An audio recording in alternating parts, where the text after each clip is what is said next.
Në njësinë urgjente të Spitalit të Gostivarit mbrëm kanë sjell një 58 vjeçare me të çarra të dukshme në pjesën e kokës. Kjo si pasojë e një zënke që ka plasur me saj dhe bashortit të saj 60 vjeçar nga Gostivari, kur nga një konflikt i ashpër verbal, situata eskalon në një konflikt fizik, ku për goditje janë përdorur edhe mjetet të forta. Në njësinë urgjente të Spitalit të Gostivarit mbrëm rreth orës 22:30 minuta kanë dërguar një 58 vjeçare me iniciale ZJ nga Gostivari, tek e cila mjekët kanë konstatuar të çarra në pjesën e kokës.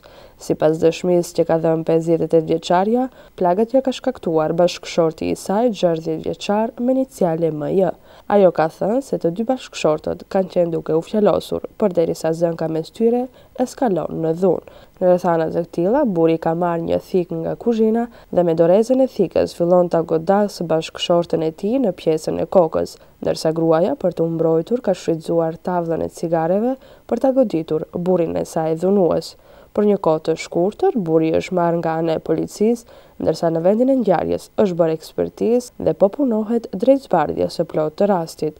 Ndërkaq, gjurmët e gjakut nëpër shtëpi, thika e kuzhinës, teshat e grisura të viktimës dhe të gjitha elementet që kanë të bëjnë me rastin janë marrë për hulumtime të mëtejshme. Epilogu i kësaj dhune në familje do të jetë parashtres adekuate penale për dhunuesin.